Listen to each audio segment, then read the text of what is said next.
रहे हैं। यह प्रेरणादायक कृति लेखक श्री शरद जी अग्निहोत्री द्वारा रचित माधव नेत्रालय की उल्लेखनीय यात्रा को समर्पित है। मैं मान्य अतिथियों से पुस्तक विमोचन हेतु विनम्र निवेदन करती हूँ।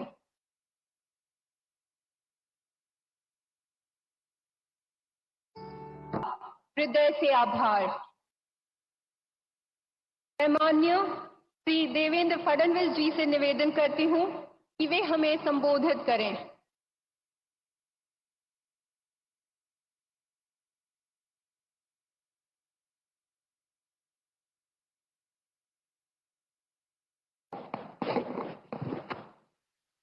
हिंदवी स्वराज के सरसंस्थापक छत्रपति शिवाजी महाराज को मैं नमन करता हूं। भारतीय राज्य घटना के शिल्पकार भारत रत्न डॉक्टर बाबा साहेब अम्बेडकर इन्हें वंदना अर्पित करता हूं।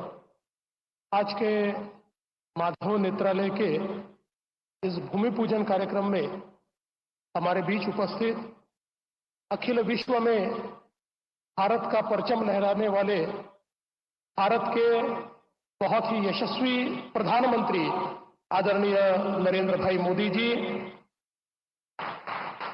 हम सभी के प्रेरणा स्रोत परम पूजनीय सरसंघ चालक डॉक्टर मोहन जी भागवत, हम सभी के आदरणीय भारत सरकार के मंत्री श्री नितिन जी गडकरी, मंच पर उपस्थित आशीर्वाद स्वरूप स्वामी गोविंद देव गिरी जी महाराज, आचार्य महर्षि वेद व्यास प्रतिष्ठान, स्वामी अवधेशानंद गिरी जी महाराज, पीठाधीश्वर जूना अखाड़ा, डॉक्टर अविनाश जी अग्निहोत्री, उपस्थित सभी महानुभाव, बहनों और भाइयों, सबसे पहले आप सभी को वर्ष प्रतिपदा की, नूतन वर्ष की मैं बहुत बहुत शुभकामनाएं देता हूं।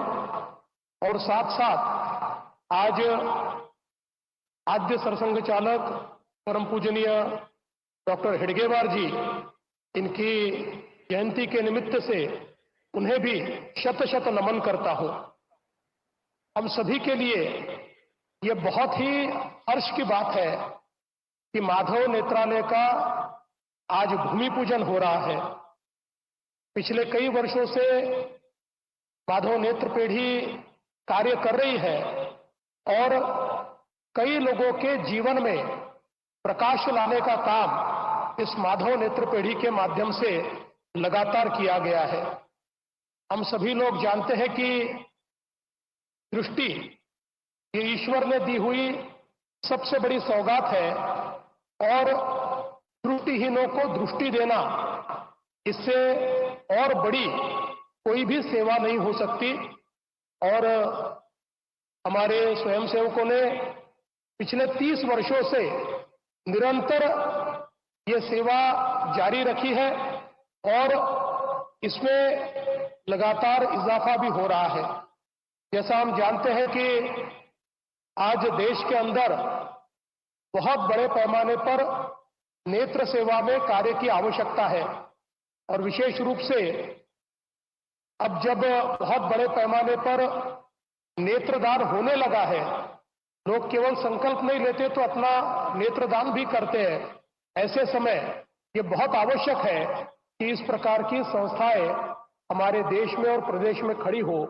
और मैं ऐसा मानता हूं कि माधव नेत्रालय ये केवल नागपुर, विदर्भ या महाराष्ट्र के लिए नहीं, तो पूरे मध्य भारत के लिए एक बहुत महत्वपूर्ण संस्था होने वाली है, जिसके कारण कई लोगों को दृष्टि दोष से मुक्ति मिलेगी, कई लोगों को दृष्टि मिलेगी, कई लोगों को ये जो भगवान ने दिया हुआ आशीर्वाद है ये प्राप्त हो पाएगा।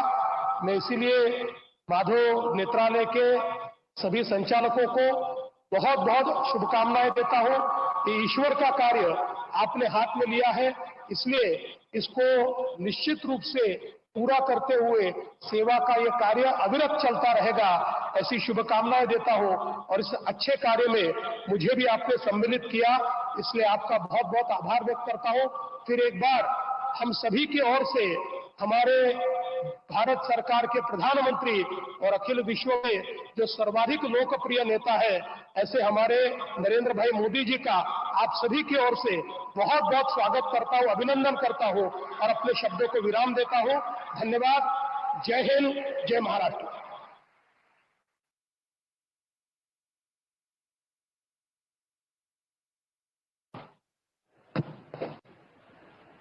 आपकी ज्ञानवर्धक वाणी के लिए आभार।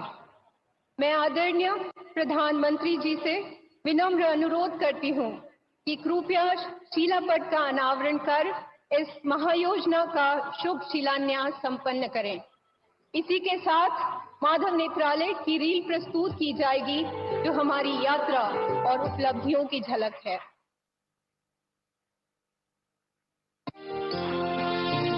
सर्वेन्द्रियाणाम नयनम प्रधानम। नेत्र सभी इंद्रिय में सबसे प्रमुख इंद्रिय है। संकल्प से सिद्धि की सेवा यात्रा में राष्ट्रीय स्वयंसेवक संघ के चतुर्थ सरसंघचालक परम पूजनीय प्रोफेसर राजेंद्र सिंह जी के स्नेहयुक्त मार्गदर्शन से, सभी महानुभावों के दृढ़ संकल्प से राष्ट्रीय स्वयंसेवक संघ के द्वितीय सरसंघचालक परम पूजनीय माधवराव सदाशिवराव गोलवलकर उपाख्य श्री गुरु जी की पावन स्मृति में उनके जन्म दिवस 25 फरवरी 1995 को नेत्र पेढ़ी का कार्य सुचारू रूप से आरंभ हुआ। कुछ वर्षों के उपरांत जिसका नामकरण हुआ माधव नेत्रालय। 18 मार्च 2018 गुड़ी पाड़वा के शुभ मुहूर्त पर माधव नेत्रालय सिटी सेंटर का विधिवत लोकार्पण राष्ट्रीय स्वयंसेवक संघ के परम पूजनीय सरसंघचालक डॉक्टर मोहन भागवत जी के शुभ कर कमलों द्वारा किया गया। आज यहाँ पर 4 आउट पेशेंट डिपार्टमेंट अर्थात ओपीडी तथा 4 मॉड्यूलर ऑपरेशन थिएटर अर्थात ओटी अंतर्राष्ट्रीय सभी उच्च मानकों को ध्यान में रखकर बनाए गए हैं, जिसमें फेमटोलेसिक ओटी भी शामिल है। पहले मेरे को मोतिया बिंदु का प्रॉब्लम था। पूरा कोई अगर पढ़ने जाओ, कोई काम करने जाओ तो जरा मन नहीं लगता था, सब धुंधला धुंधला नजर आता था। ऑपरेशन के बाद अब सब फिट लग रहा है, कोई दिक्कत नहीं है, दिखता भी है अच्छा। अब मैं अपना काम कर सकता हूँ, इसलिए मैं ये माधव नेत्रालय का ऋणी हूँ, आभारी हूँ। ये 4 मंजिला भवन अत्याधुनिक उपकरणों से सुसज्जित है तथा नेत्र चिकित्सा के लिए परिपूर्ण है। सामान्य नेत्र परीक्षण एवं उपचार, मोतिया बिंदु ऑपरेशन, कॉर्निया, बाल नेत्र चिकित्सा, नेत्र रोग एवं महंगापन, ग्लूकोमा, अल्पदृष्टि क्लिनिक, सुसज्जित नेत्र बैंक यहाँ उपलब्ध है। यहाँ आने वाले नेत्र रोगियों को 70% से अधिक नेत्र चिकित्सा में सुविधा दी जाती है। मोतियाबिंद अल्पदृष्टि व दृष्टि बाधित पुनर्वास केंद्र, कॉर्निया प्रत्यारोपण, समय से पूर्व जन्मे बच्चों के लिए रेटिनोपैथी ऑफ प्रीमैच्योरिटी इत्यादि का निःशुल्क उपचार किया जाता है। मैं आंखों से बराबर पहले दिख नहीं रहा था तो मैं गिर जाती थी, इधर उधर थपड़ रही थी कि मैं कहाँ हूँ। इस मेरे को बहुत परेशानी थी। आप ऑपरेशन किए तो मुझे बहुत अच्छा लग रहा है और मेरे आंखों को भी दिख रहा है। बहुत ही अच्छे देखभाल किए और बहुत अच्छा ऑपरेशन किए। भविष्य में नागपुर वैद्यकीय सेवाओं का केंद्र होगा। उस समय नेत्र सेवा क्षेत्र में सक्षमता से अपना योगदान देने हेतु माधव नेत्रालय ने अब अपने नूतन द्वितीय सेवा प्रकल्प की ओर अपना पहला कदम बढ़ाया है। नागपुर के हिंगना रोड पर स्थित भव्य नेत्र चिकित्सालय के नए वास्तु का सपना साकार करने हेतु प्रयास शुरू किया है। 5.83 एकड़ में फैले 5 लाख स्क्वायर फीट में तैयार हो रहे इस अत्याधुनिक चिकित्सालय में कई आधुनिक उपचार पद्धतियों के साथ विशेषज्ञ डॉक्टर एवं वैद्यकीय कर्मी नेत्र रोगियों के जीवन में नई रोशनी का प्रकाश लाएंगे। मध्य भारत में उत्कृष्ट केंद्र बनाने की दृष्टि से इस नए चिकित्सालय के निर्माण की महत्वाकांक्षी योजना है, जिसकी अनुमानित लागत 517 करोड़ रुपए है।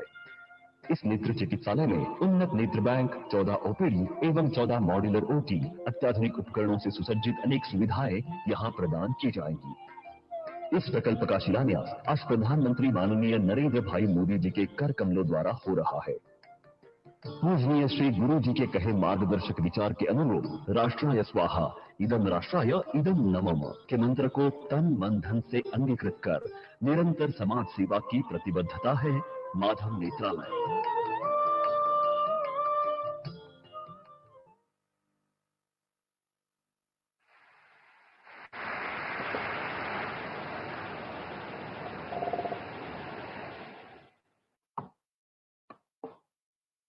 अब मैं श्रद्धेय डॉक्टर मोहन जी भागवत से आशीर्वचन हेतु विनम्र आग्रह करती हूँ।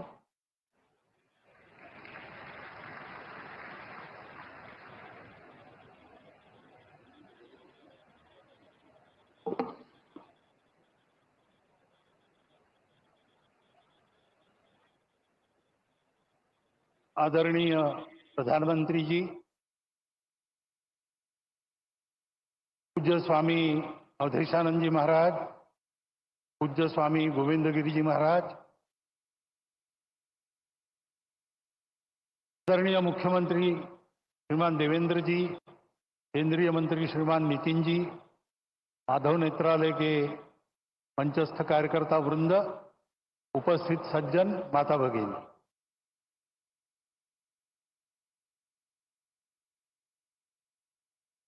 आज योग है।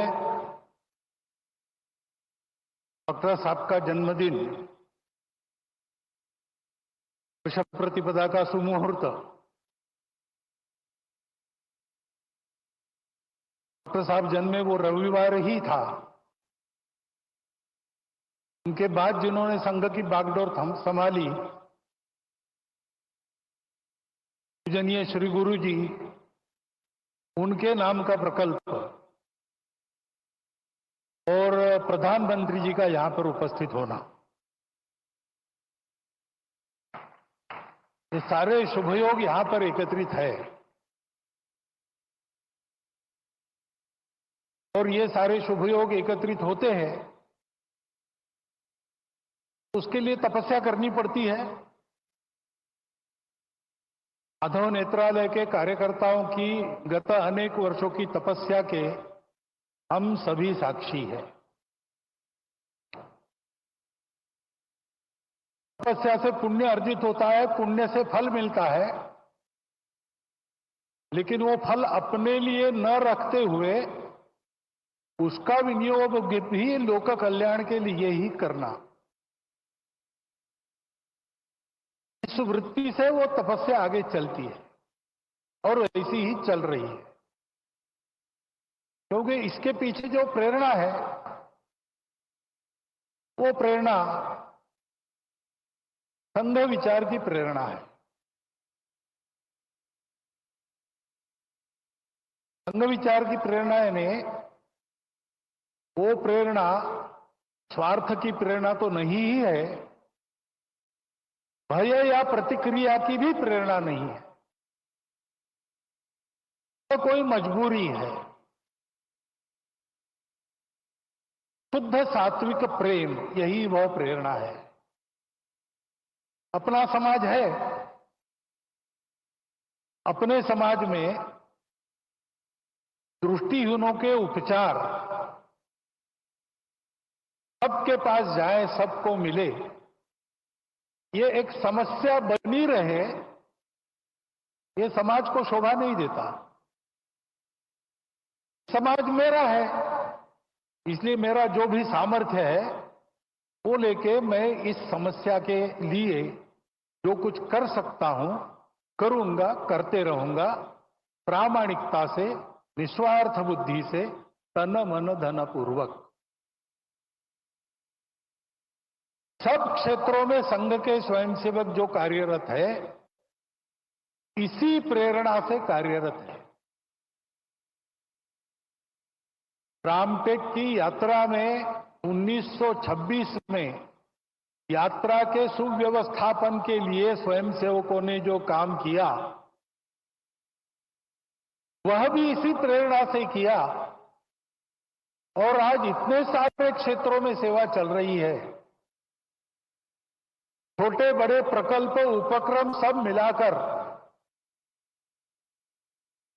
1.5 लाख के ऊपर समाज के लिए काम चलते हैं स्वयंसेवकों के, इसी प्रेरणा से चले हैं।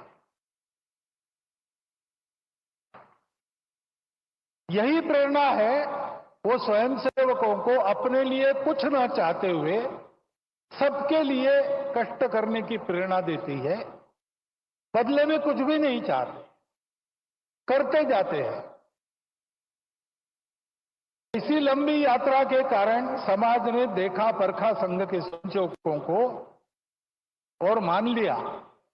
उसके फलस्वरूप अनुकूलता भी आई, बाधा भी दूर हुई, आगे बढ़ रहे हैं स्वयंसेवक, लेकिन ध्येय की वही दृष्टि कायम है। तो सारे सेवा के काम दया भाव से नहीं चलते। एक तो समाज के प्रति प्रेम है और दूसरे तो वास्तव में समाज में सबको ही दृष्टि देनी है।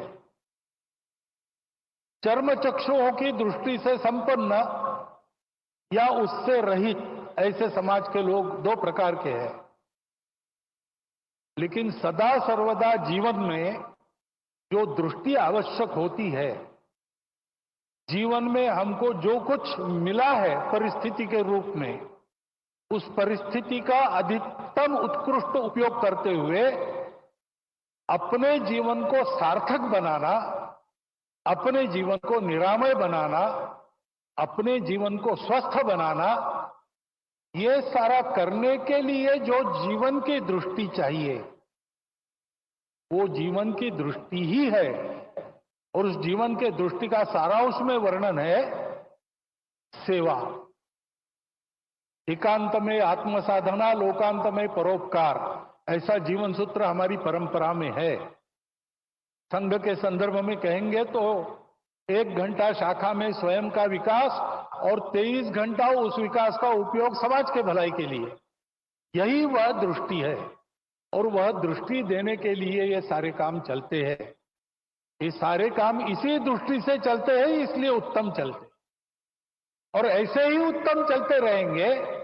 अनुकूलता पाने के बाद भी, साधन संपन्नता होने के बाद भी करने वालों का भाव यही रहेगा, तब उस साधनों का उपयोग भी अच्छी तरह होकर समाज लाभान्वित होगा।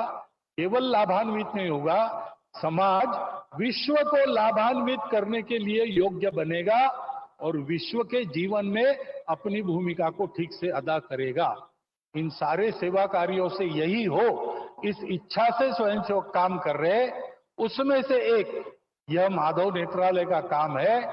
आज वर्ष प्रतिभागिता के दिन उनको सब प्रकार की शुभेच्छा मैं देता हूं, आपको भी देता हूं, और आपके और माननीय प्रधानमंत्री जी के बीच ज्यादा खड़ा न रहते हुए, क्योंकि उनको सुनने की आज मुझे भी उत्सुकता है, मैं मेरे शब्द को विराम देता।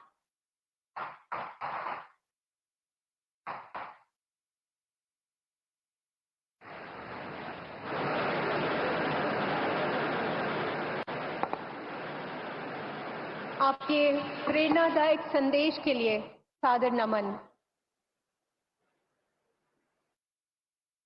आदरणीय प्रधानमंत्री जी, आपसे अनुरोध है कि अपने बहुमूल्य शब्दों से हमें आशीर्वाद दें।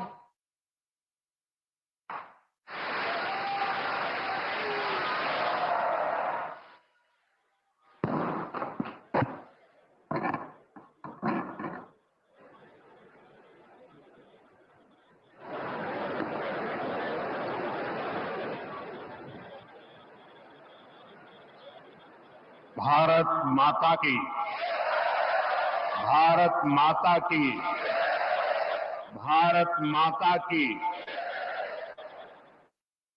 गुढीपाडव्याच्या आणि नवीन वर्षाच्या आपल्या सर्वांना अतिशय मनपूर्वक शुभेच्छा।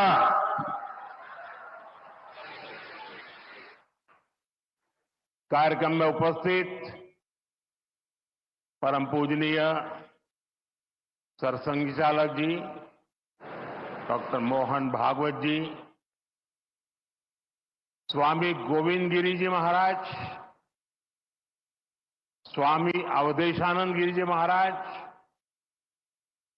महाराष्ट्र के लोकप्रिय मुख्यमंत्री देवेंद्र फडणवीस जी, केंद्रीय मंत्रिमंडल में मेरे साथी नितिन गडकरी जी,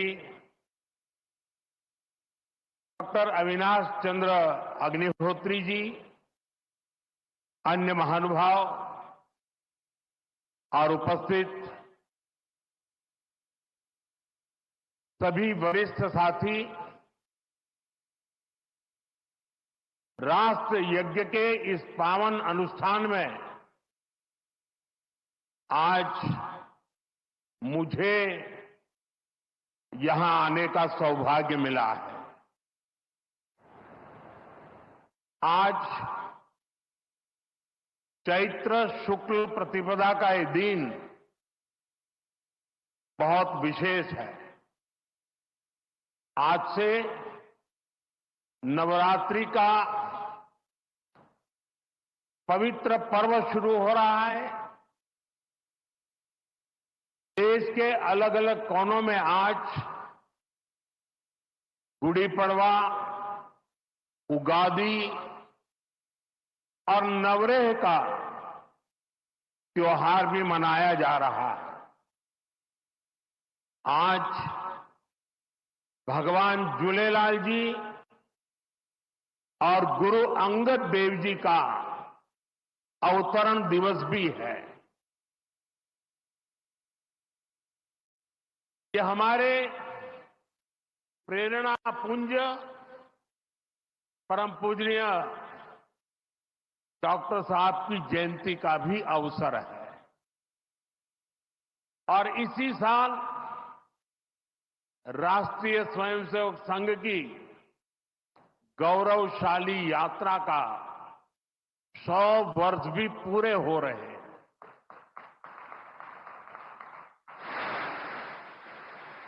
आज इस अवसर पर मुझे स्मृति मंदिर जाकर पूज्य डॉक्टर साहब और पूज्य गुरुजी को श्रद्धांजलि अर्पित करने का सौभाग्य मिला।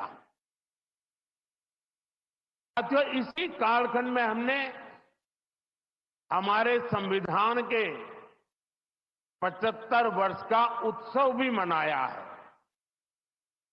अगले ही महीने संविधान निर्माता बाबा साहब आंबेडकर जी की जयंती भी है। आज मैंने दीक्षा भूमि पर बाबा साहब को नमन किया है, उनका आशीर्वाद लिया है। मैं इन विभूतियों को नमन करते हुए देशवासियों को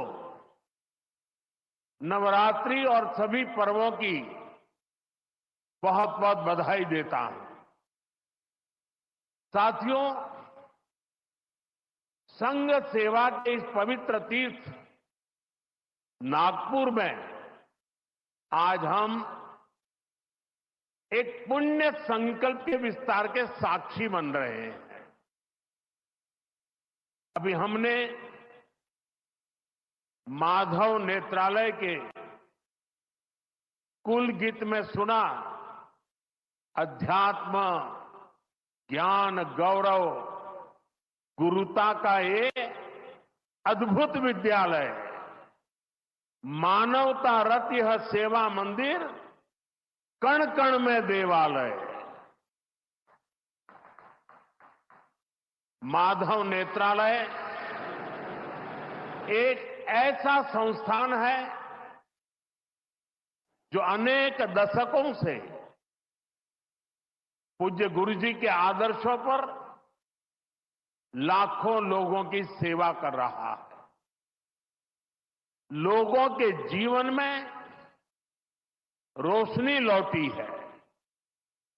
आज उसके नए परिसर का शिलान्यास हुआ है। अब इस नए परिसर के बाद इन सेवा कार्यों को और ज्यादा गति मिलेगी। इससे हजारों नए लोगों के जीवन में प्रकाश फैलेगा, उनके जीवन का अंधकार भी दूर होगा। इस सेवा कार्य के लिए माधव नेत्रालय से जुड़े सभी लोगों को उनके कार्य की, उनके सेवा भाव की सराहना करता हूं और मेरी तरफ से अनेक अनेक शुभकामनाएं देता हूं। साथियों, लाल किले से मैंने सबके प्रयास की बात कही थी। आज स्वास्थ्य के क्षेत्र में देश जिस तरह काम कर रहा है, माधव नेत्रालय उन प्रयासों को बढ़ा रहा है। देश के सभी नागरिकों को बेहतर स्वास्थ्य सुविधाएं मिले, ये हमारी प्राथमिकता है। देश में गरीब से गरीब को भी अच्छे से अच्छा इलाज मिले, कोई भी देशवासी जीवन जीने की गरिमा से वंचित न रहे। अपना जीवन देश के लिए दे चुके बुजुर्गों को इलाज की चिंता उनको सताती न रहे, उस परिस्थिति में उनको जीना न पड़े। और ये सरकार की नीति है। और इसलिए आयुष्मान भारत के कारण आज करोड़ों लोगों को मुफ्त इलाज की सुविधा मिल रही है। हजारों जन औषधि केंद्र देश के गरीबों को, मध्यम वर्गीय परिवारों को सस्ती दवाएं दे रहे हैं। इन दिनों देश में करीब 1,000 डायलिसिस सेंटर जो मुफ्त में डायलिसिस की सेवा का एक यज्ञ चला रहे हैं। इससे देशवासियों के हजारों करोड़ रुपए बच रहे हैं, उनको स्वास्थ्य लाभ हो रहा है। बीते 10 साल में गांवों में लाखों आयुष्मान आरोग्य मंदिर बने हैं, जहां से लोगों को देश के सर्वश्रेष्ठ डॉक्टरों से टेली मेडिसिन से कंसल्टेशन मिलता है, प्राथमिक इलाज मिलता है और आगे के लिए सहायता होती है। उन्हें रोगों की जांच के लिए सैकड़ों किलोमीटर दूर नहीं जाना पड़ रहा। साथियों, हमने न सिर्फ मेडिकल कॉलेजों की संख्या में 2 गुना वृद्धि की है, लेकिन हमने देश में ऑपरेशनल एम्स की संख्या भी 3 गुना बढ़ाई है। देश में मेडिकल सीट्स भी 2 गुनी हुई है। प्रयास यही है कि आने वाले समय में लोगों की सेवा के लिए ज्यादा से ज्यादा डॉक्टर्स और अच्छे डॉक्टर्स उपलब्ध हो। एक बहुत बड़ा साहसिक निर्णय हमने किया, आजादी के बाद पहली बार हुआ। इस देश का गरीब का बच्चा भी डॉक्टर बन सके, उसके सपने पूरे हो सके, इसलिए विद्यार्थियों को अपनी मातृभाषा में डॉक्टर बनने की सुविधा हमने उपलब्ध कराई। आधुनिक चिकित्सा विज्ञान से जुड़े इन प्रयासों के साथ ही देश अपने पारंपरिक ज्ञान को भी आगे बढ़ा रहा है। हमारे योग और आयुर्वेद, इन्हें भी आज पूरे विश्व में नई पहचान मिली है। भारत का सम्मान बढ़ रहा है। साथियों, किसी भी राष्ट्र का अस्तित्व पीढ़ी दर पीढ़ी उसकी संस्कृति के विस्तार, उस राष्ट्र की चेतना के विस्तार पर निर्भर करता है। हम अपने देश का इतिहास देखें तो सैकड़ों वर्षों की गुलामी, इतने आक्रमण, भारत की सामाजिक संरचना को मिटाने की इतनी क्रूर कोशिशें, लेकिन भारत की चेतना कभी समाप्त नहीं हुई। उसकी लौ जलती रही। ये कैसे हुआ? क्योंकि कठिन से कठिन दौर में भी भारत में इस चेतना को जागरूक रखने वाले नए नए सामाजिक आंदोलन होते रहे। भक्ति आंदोलन उसका ये उदाहरण जिससे हम सब भली भांति परिचित हैं। मध्यकाल के उस कठिन कालखंड में हमारे संतों ने भक्ति के विचारों से हमारी राष्ट्रीय चेतना को नई ऊर्जा दी।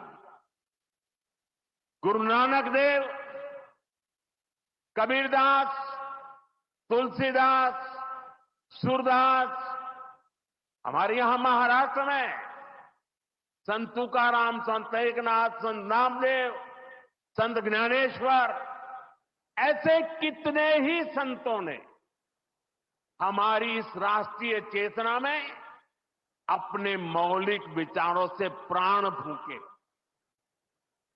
इन आंदोलनों ने भेदभाव के फंदों को तोड़कर समाज को एकता के सूत्र में जोड़ा। इसी तरह स्वामी विवेकानंद जैसे महान संत भी हुए। उन्होंने निराशा में डूब रहे समाज को झकझोरा, उसे उसके स्वरूप की याद दिलाई, उसमें आत्मविश्वास का संचार किया और हमारी राष्ट्रीय चेतना को बुझने नहीं दिया। गुलामी के आखिरी दशकों में डॉक्टर साहब और गुरुजी जैसे महान व्यक्तित्वों ने इसे नई ऊर्जा देने का काम किया। आज हम देखते हैं राष्ट्रीय चेतना के संरक्षण और संवर्धन के लिए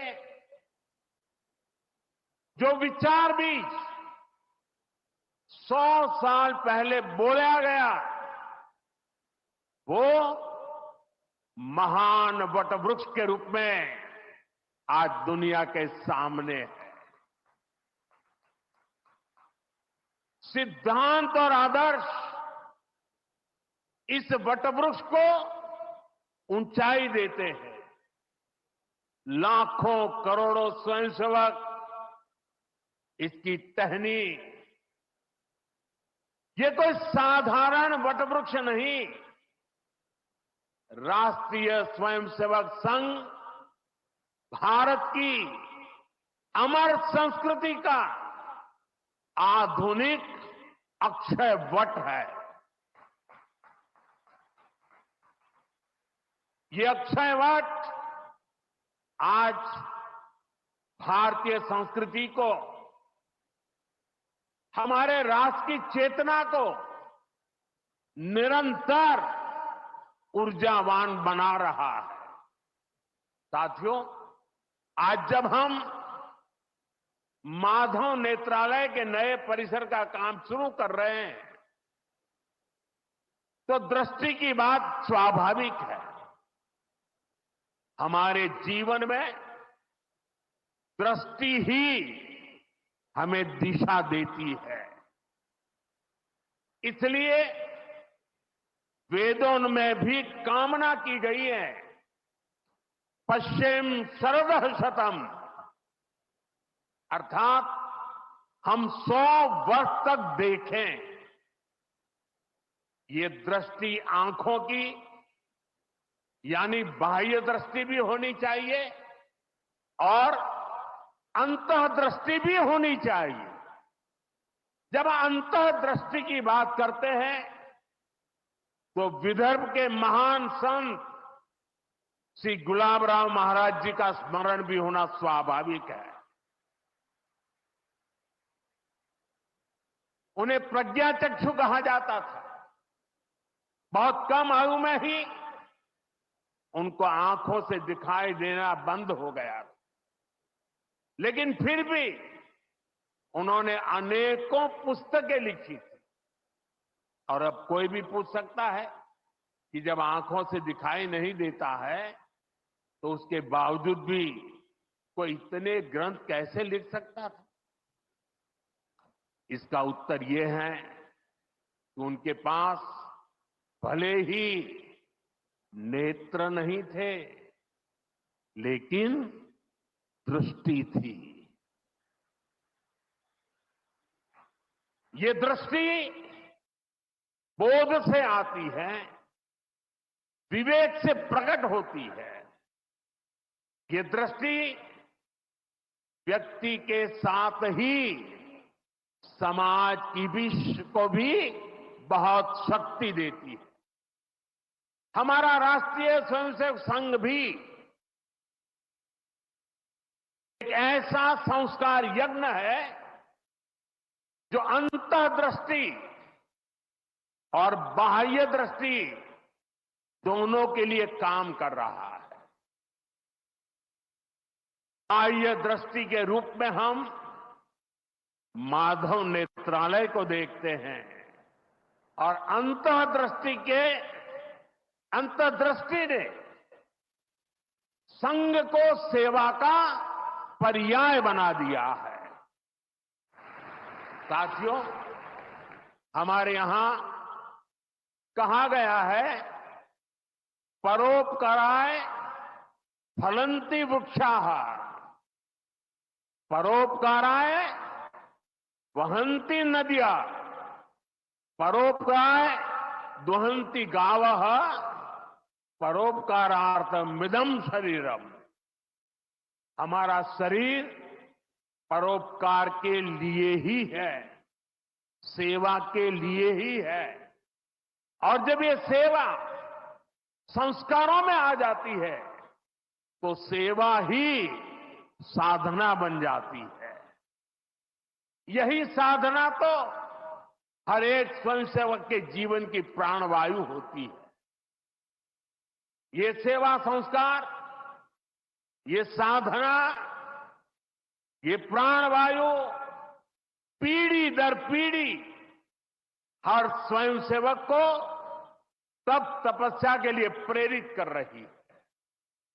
ये सेवा साधना हर स्वयंसेवक को निरंतर गतिमान रखती है, उसे कभी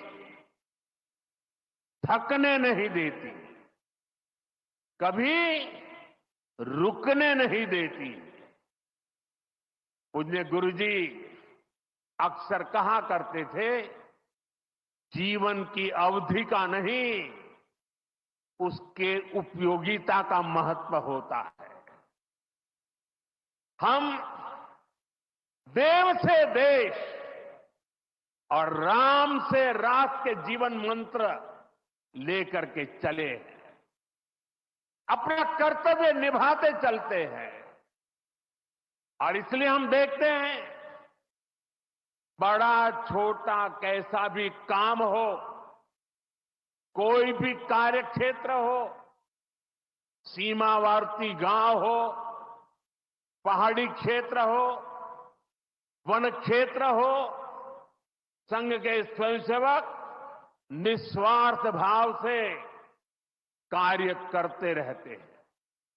कहीं कोई वनवासी कल्याण आश्रम के कामों को उसको अपना ध्येय बना करके जुटा हुआ है, कहीं कोई एकल विद्यालय के माध्यम से आदिवासी बच्चों को पढ़ा रहा है, कहीं कोई सांस्कृतिक जागरण के मिशन में लगा हुआ है, कहीं कोई सेवा भारती से जुड़कर गरीबों वंचितों की सेवा कर रहा है। अभी हमने प्रयाग में महाकुंभ में देखा, वहां नेत्र कुंभ में कैसे स्वयंसेवकों ने लाखों लोगों की मदद की। यानी जहां सेवा कार्य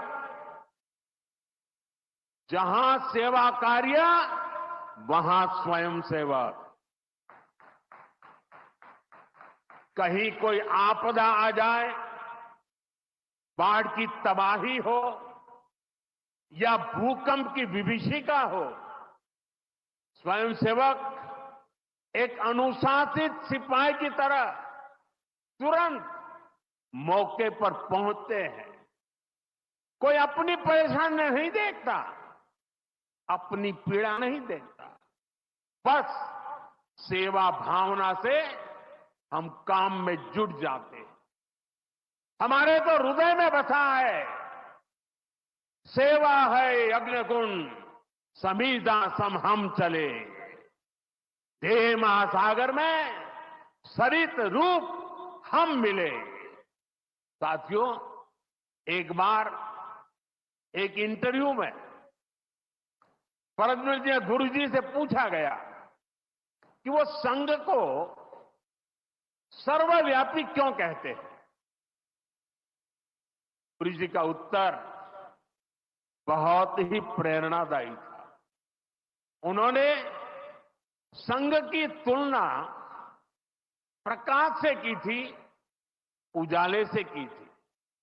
उन्होंने कहा कि प्रकाश सर्वव्यापी होता है, वो खुद ही अकेले सारे कार्य भले न करे, लेकिन अंधेरे को दूर करके वो दूसरों को कार्य करने का रास्ता दिखा देता है। गुरुजी की ये सीख हमारे लिए जीवन मंत्र है। हमें प्रकाश बनकर अंधेरा दूर करना है, बाधाएं मिटानी है, रास्ता बनाना है। उस भाव को हम जीवन भर सुनते रहें। हर कोई कम अधिक मात्रा में जीने का प्रयास करता रहा। मैं नहीं, तुम, अहम नहीं, वयम, इदम राष्ट्राय, इदम न मम। साथियों, जब प्रयासों के दौरान जब मैं नहीं, हम का ध्यान होता है, जब राष्ट्र प्रथम की भावना सर्वोपरि होती है, जब नीतियों में, निर्णयों में देश के लोगों का हित ही सबसे बड़ा होता है, तो सर्वत्र उसका प्रभाव भी और प्रकाश भी नजर आता है। विकसित भारत के लिए सबसे जरूरी है कि हम उन बेड़ियों को तोड़े जिनमें देश उलझा हुआ था। आज हम देख रहे हैं भारत कैसे गुलामी की मानसिकता को छोड़कर आगे बढ़ रहा है। गुलामी की निशानियों को, जिस हीन भावना में 70 वर्षों से डोया जा रहा था, उनकी जगह अब राष्ट्रीय गौरव के नए अध्याय लिखे जा रहे हैं। वो जिन्हें भारत के लोगों को नीचा दिखाने के लिए बनाया गया था, देश ने उन्हें बदल दिया है। गुलामी की सोच से बनी दंड संहिता की जगह अब भारतीय न्याय संहिता लागू हुई है। हमारे लोकतंत्र के प्रांगण में अब राजपथ नहीं, कर्तव्य पथ है। हमारी नौसेना के ध्वज में भी गुलामी का चिन्ह छपा हुआ था, उसकी जगह अब नौसेना के ध्वज पर छत्रपति शिवाजी महाराज का प्रतीक लहरा रहा है। अंडमान के द्वीप, जहां वीर सावरकर ने राष्ट्र के लिए यातनाएं सही, जहां नेताजी सुभाष बाबू ने आजादी का बिगुल फूका, उन द्वीपों के नाम भी अब आजादी के नायकों की याद में रखे गए हैं। साथियों, वसुधैव कुटुंबकम का हमारा मंत्र आज विश्व के कोने कोने में पहुंच रहा है और दुनिया इसे हमारे कार्यों में भी देख रही है, महसूस कर रही है। जब कोविड जैसी महामारी आती है तो भारत विश्व को परिवार मानकर वैक्सीन उपलब्ध करवाता है। दुनिया में कहीं भी प्राकृतिक आपदा हो, भारत पूरे मनोयोग से सेवा के लिए खड़ा होता है। अभी आपने कल ही देखा है, म्यांमार में इतना बड़ा भूकंप आया है। भारत ऑपरेशन ब्रह्मा के तहत वहां के लोगों की मदद के लिए सबसे पहले पहुंच गया है। जब तुर्की में भूकंप आया, जब नेपाल में भूकंप आया, जब मालदीव में पानी का संकट आया, भारत ने मदद करने में घड़ी भर की भी देर नहीं की। युद्ध जैसे हालातों में हम दूसरे देशों से नागरिकों को भी सुरक्षित निकाल करके लाते हैं। दुनिया देख रही है, भारत आज जब प्रगति कर रहा है तो पूरे ग्लोबल साउथ की आवाज भी बन रहा है। विश्व बंधु की ये भावना हमारे ही संस्कारों का विस्तार है। साथियों, आज भारत की सबसे बड़ी पूंजी हमारा युवा है और हम देखते हैं आज भारत का युवा कितने कॉन्फिडेंस से भरा हुआ है। उसकी रिस्क टेकिंग कैपेसिटी पहले के मुकाबले कई गुना बढ़ गई है। वो नए नए इनोवेशन कर रहा है, स्टार्टअप्स की दुनिया में अपना परचम लहरा रहा है और सबसे बड़ी बात, आज के भारत का युवा अपनी विरासत पर गर्व करते हुए, अपनी संस्कृति पर गर्व करते हुए चल रहा है। अभी हमने प्रयागराज महाकुंभ में देखा, आज की युवा पीढ़ी लाखों करोड़ों की संख्या में महाकुंभ में पहुंची और इस सनातन परंपरा से जुड़कर गौरव से भर उठी। आज भारत का युवा देश की जरूरतों को ध्यान में रखते हुए काम कर रहा है। भारत के युवाओं ने मेक इन इंडिया को सफल बनाया है।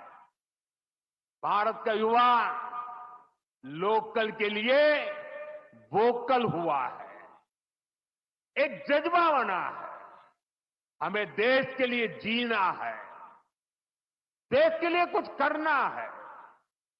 खेल के मैदान से लेकर अंतरिक्ष की ऊंचाई तक राष्ट्र निर्माण की भावना से ओतप्रोत हमारे युवा आगे बढ़ रहे हैं, आगे चलते ही जा रहे हैं। यही युवा 2047 के जब आजादी के 100 साल होंगे, विकसित भारत के लक्ष्य की ध्वजा थामे हुए है। और मुझे विश्वास है, संगठन, समर्पण और सेवा की ये त्रिवेणी विकसित भारत की यात्रा को निरंतर ऊर्जा देती रहेगी, दिशा देती रहेगी। संघ का इतने वर्षों का परिश्रम फलीभूत हो रहा है। संघ की इतने वर्षों की तपस्या विकसित भारत का एक नया अध्याय लिख रही है। साथियों, जब संघ की स्थापना हुई तब भारत की हालत भी अलग थी और हालात भी अलग था। 1925 से लेकर 1947 तक वो समय संघर्ष का समय था। आजादी का बड़ा लक्ष्य देश के सामने था। आज संघ की 100 वर्षों की यात्रा के बाद देश फिर एक अहम पड़ाव पर है। 2025 से 2047 तक ये महत्वपूर्ण कालखंड, इस कालखंड में एक बार फिर बड़े लक्ष्य हमारे सामने। कभी पूज्य गुरुजी ने एक पत्र में लिखा था, मैं अपने भव्य राष्ट्र प्रसाद की नींव में एक छोटा सा पत्थर बनकर रहना चाहता हूं। हमें सेवा के अपने संकल्प को हमेशा प्रज्वलित रखना है। हमें अपने परिश्रम को बनाए रखना है। हमें विकसित भारत के स्वप्न को साकार करना है। और जैसा मैंने अयोध्या में प्रभु श्री राम के मंदिर के नवनिर्माण पर कहा था, हमें अगले 1000 वर्षों के सशक्त भारत की नींव भी रखनी है। मुझे विश्वास है, पूज्य डॉक्टर साहब, पूज्य गुरुजी जैसी विभूतियों का मार्गदर्शन हमें निरंतर सामर्थ्य देगा। हम विकसित भारत के संकल्प को पूरा करेंगे। हम अपनी पीढ़ियों के बलिदान को सार्थक करके रहेंगे। इसी संकल्प के साथ आप सभी को एक बार फिर इस मंगलमय नववर्ष की अनेक अनेक शुभकामनाएं। बहुत बहुत धन्यवाद।